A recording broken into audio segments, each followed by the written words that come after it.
Hello viewers, অচিন্ততার free coaching চ্যানেলে তোমাদের সকলকে স্বাগত জানাই। আজকের এই ভিডিওটিতে তোমরা যারা ক্যালকাটা ইউনিভার্সিটিতে বিএ পলিটিক্যাল সায়েন্স জেনারেল বা পাশে 6 সেমিস্টারে পড়ছো, তোমাদের যে ডিএসসি B2 পেপারটি রয়েছে হিউম্যান রাইট বা মানবাধিকার, এই পেপারটির একটি গুরুত্বপূর্ণ প্রশ্ন সম্মিলিত জাতিপুঞ্জের সর্বজনীন মানবাধিকারের ঘোষণাপত্র। সর্বজনীন মানবাধিকারের ঘোষণার দলিলটি পর্যালোচনা করো। এটি যে সাজেশন আমি তোমাদেরকে দিয়েছি এই পেপারটির, সেই সাজেশনের 3 দাগে রয়েছে এই প্রশ্নটি, অর্থাৎ ভেরি ভেরি ইম্পর্টেন্ট। এবার 2024 সালের পরীক্ষার একটি প্রশ্ন, গুরুত্বপূর্ণ প্রশ্ন এটি। তাই এই প্রশ্নটির উত্তর আমি এখন তোমাদের সামনে আলোচনা করব। দেখো, তোমরা এই উত্তরটি এইভাবে লিখবে: সর্বজনীন মানবাধিকার ঘোষণাপত্র। 1914 থেকে 1918 প্রথম বিশ্বযুদ্ধের ভয়াল স্মৃতি কাটতে না কাটতেই 1939 থেকে দ্বিতীয় বিশ্বযুদ্ধের সূচনা। এই দুই বিশ্বযুদ্ধের ভয়াবহ তাণ্ডব, নৃশংসতা যাতে পুনরাবৃত্তি না হয়, সেই উদ্যোগের ফসলই হলো 1945 সালে সম্মিলিত জাতিপুঞ্জের সৃষ্টি। 1945 সালে 2রা সেপ্টেম্বর আনুষ্ঠানিকভাবে দ্বিতীয় বিশ্বযুদ্ধের পরিসমাপ্তি হয়। ততদিনে বৃহৎ শক্তিগুলি দুটি বিশ্বযুদ্ধের ভয়াবহতা, আণবিক শক্তির প্রয়োগের মর্মান্তিক ফলাফল সম্পর্কে যথেষ্ট ওয়াকিবহাল হয়ে উঠেছিল। ভবিষ্যতে যে বিশ্বের অন্যান্য দেশগুলিও ক্রমশ পারমাণবিক অস্ত্র তৈরিতে উদ্যোগী এবং সফল হবে, এই আশঙ্কা থেকে দুটি বিশ্বযুদ্ধের পর বিশ্বযুদ্ধ ঠেকাতে লিগ অব নেশনসের ব্যর্থতার কারণে সামগ্রিক উদ্যোগে 1945 সালের 24শে অক্টোবর মার্কিন যুক্তরাষ্ট্রের সান ফ্রান্সিসকো শহরে জাতিপুঞ্জের আনুষ্ঠানিক উৎপত্তি হয়। বিশ্বযুদ্ধের ফলে কিভাবে সারা বিশ্বের সাধারণ মানুষের জীবন চূড়ান্তভাবে বিপর্যস্ত হয়েছিল, সেই স্মৃতি থেকে সম্মিলিত জাতিপুঞ্জ দ্বিতীয় বিশ্বযুদ্ধের পরেই মানবাধিকার রক্ষার ক্ষেত্রে বিশেষ উদ্যোগী ভূমিকা নেয়। প্যারা করে, দ্বিতীয় বিশ্বযুদ্ধের বর্বরতা, আণবিক শক্তির প্রয়োগ, যুদ্ধবিধ্বস্ত দেশগুলির নাগরিকদের ভিটে মাটি হারানো, শরণার্থী শিবিরে উদ্বাস্তুদের লাগাতার জমায়েতের ঘটনাগুলিকে মাথায় রেখে 24শে অক্টোবর 1945 জন্ম নেয় জাতিপুঞ্জ। 1948 সালের 10 ডিসেম্বরে সর্বজনীন মানবাধিকারের ঘোষণাপত্র প্রকাশ করে।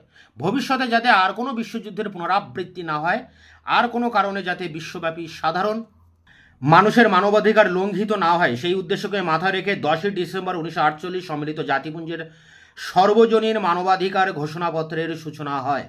সম্মিলিত জাতিপুঞ্জের সর্বজনীন মানবাধিকার ঘোষণাপত্রে মানবাধিকার আন্দোলনের একটা চূড়ান্ত মাইল ফলক হিসেবে বিবেচিত হয়।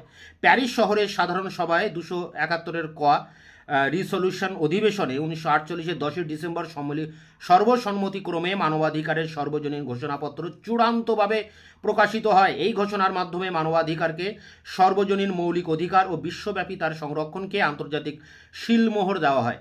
প্যারা করে, জাতিপুঞ্জের সর্বজনীন মানবাধিকার ঘোষণাপত্রের প্রস্তাবনায় বিভিন্ন রাষ্ট্রের মধ্যে বন্ধুত্বপূর্ণ সম্পর্কের উন্নতি, আইনের অনুশাসন বা রুল অফ ল দ্বারা আন্তর্জাতিক স্তরে মানবাধিকার সংরক্ষণ, মানব শান্তি, লিঙ্গ ব্যতিরেকে পুরুষ মহিলার সমান অধিকার প্রতিষ্ঠা, মানবাধিকার সংরক্ষণের প্রতি নিষ্ঠা, বিশ্বস্ততা এবং জাতিপুঞ্জের সমস্ত সদস্য রাষ্ট্রদের মধ্যে মানবাধিকার রক্ষা এবং সংরক্ষণের প্রতি বিশেষ গুরুত্ব আরোপ করা হয়েছে।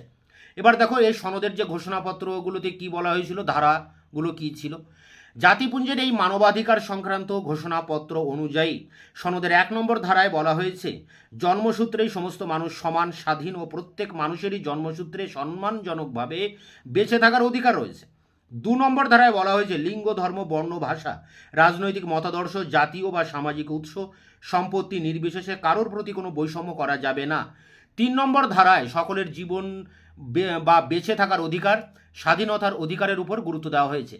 4 নম্বর দেখো, 4 নম্বর ধারায় সব ধরনের দাসত্ব কিংবা দাস প্রথাকে নিষিদ্ধ ঘোষণা করা হয়েছে। 5 নম্বর ধারায় নিষ্ঠুর অমানবিক শাস্তি বা নির্যাতনকে নিষিদ্ধ করা হয়েছে। 6 নম্বর ধারায় মানুষ হিসেবে পৃথিবীর সর্বত্র সমান অধিকার স্বীকৃত হয়েছে। 7 নম্বর ধারায় আইনের চোখে সকলের সমান অধিকারের কথা বলা হয়েছে, সঙ্গে প্রত্যেকে যাতে আইনের দ্বারা সমানভাবে সংরক্ষিত হতে পারে সে কথাও বলা হয়েছে।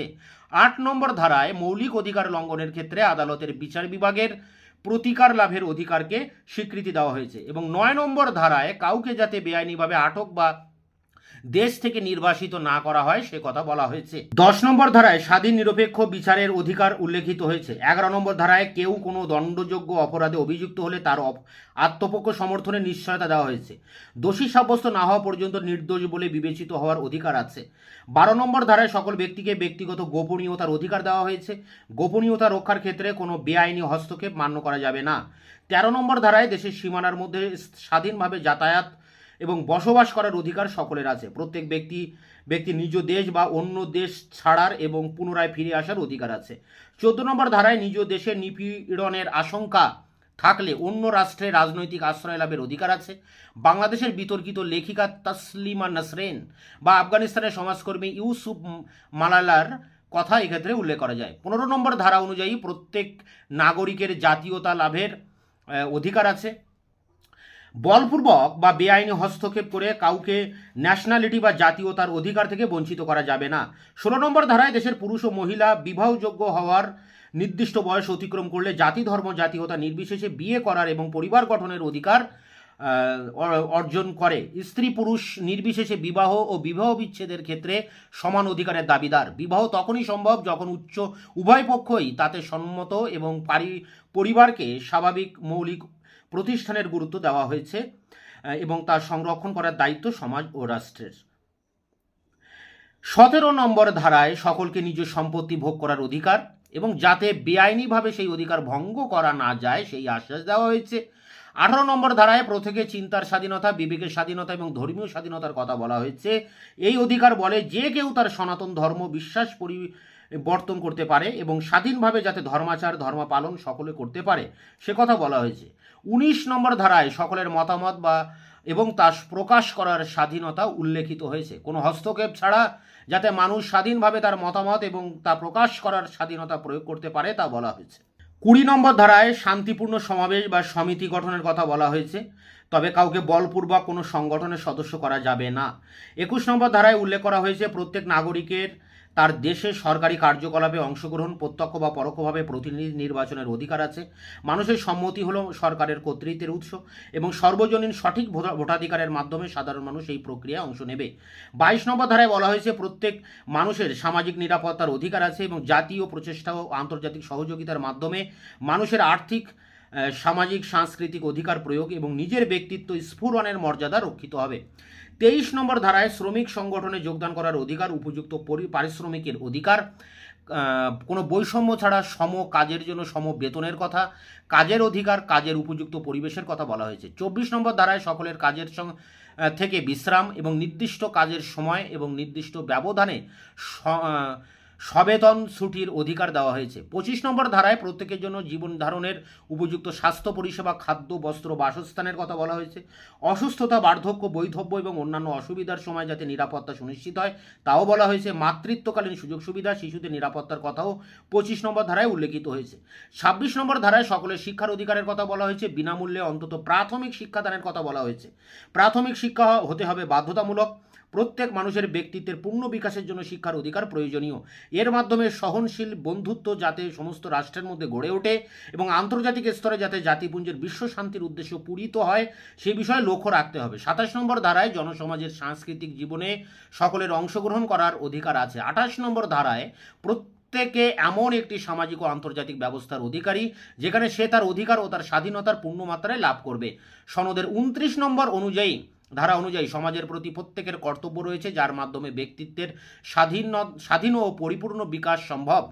প্রত্যেকের অধিকার ও স্বাধীনতা যেন আইনের দ্বারা প্রতিষ্ঠিত হয় সেই সঙ্গে সেগুলি যেন একটি গণতান্ত্রিক সমাজের শৃঙ্খলার প্রয়োজন পূরণ এবং অন্যদের অধিকার ও স্বাধীনতা অর্জনের সঙ্গে সাযুজ্যপূর্ণ হয়। এইসব অধিকার ও স্বাধীনতা যেন কোনোভাবে রাষ্ট্রপুঞ্জের উদ্দেশ্য নীতির বিরোধী না হয়। 30 নম্বর ধারা অনুযায়ী এই ঘোষণার কোনো রাষ্ট্র, গোষ্ঠী বা ব্যক্তির অধিকার বা স্বাধীনতাকে ধ্বংস করবে না। এই 30টি ধারা ছিল, 30টি ধারা এখানে লেখা হলো। 1948 জাতিপুঞ্জের মানবাধিকার ঘোষণা মানব ইতিহাসে গণতন্ত্র এবং সমান অধিকার প্রতিষ্ঠার ক্ষেত্রে একটি ঐতিহাসিক পদক্ষেপ। ঘোষণাপত্রে 30টি মানবাধিকার থাকলেও বাস্তবে নানাবিধ অন্তরায়ের জন্য মানবাধিকারের সফল সার্বিক প্রয়োগ একটি অসম্পূর্ণ উদ্যোগে পরিণত হয়েছে। দারিদ্র্য, বিশ্বব্যাপী অসাম্য, সশস্ত্র সংঘাত, হিংসা, দুর্বল প্রাতিষ্ঠানিক কাঠামো, দারিদ্র, বিশ্বব্যাপী অসাম্য, সশস্ত্র সংঘাত, হিংসা, দুর্বল প্রাতিষ্ঠানিক কাঠামো, গণতান্ত্রিক কাঠামোর দুর্বলতা, বিভিন্ন রাষ্ট্রের মধ্যে অন্তর্দ্বন্দ্ব, গৃহযুদ্ধ, উদ্বাস্তু, শরণার্থী শিবিরের সমস্যা প্রভৃতি কারণে মানবাধিকারের সফল প্রয়োগ বাধাগ্রস্ত হয়েছে। তো এই ছিল সর্বজনীন মানবাধিকার ঘোষণার যে দলিল, সেই দলিলটির পর্যালোচনা, তার উপরে যে বড় প্রশ্নের উত্তর, সেটি তোমাদের সামনে আলোচনা করলাম। তবে এটিকে সংগ্রহ করে পরীক্ষার জন্য প্রস্তুতি নাও। তোমাদের এই পেপারের সিলেবাস, সাজেশন এবং শর্ট প্রশ্নের উত্তর এবং বড় প্রশ্ন, জাতীয় মানবাধিকার কমিশন, রাজ্য মানবাধিকার কমিশন, এইসব প্রশ্নের উত্তর আমি ইতিমধ্যে আমার চ্যানেলে আপলোড করেছি। সেগুলোর লিঙ্ক দেওয়া থাকবে ভিডিও ডেসক্রিপশন বক্সে, তোমরা অবশ্যই ভিডিওগুলো দেখে নিও। এছাড়া যেসব প্রশ্নের উত্তর এখনও আমি দিতে পারিনি তা খুব দ্রুত তোমাদের সামনে নিয়ে আসবে। ততক্ষণে তোমরা চ্যানেলকে সাবস্ক্রাইব করে রাখবে, বন্ধুদের কাছে শেয়ার করবে, নিজেদের মতামত জানাবে এবং ভিডিওটি ভালো লাগলে অবশ্যই লাইক দেবে।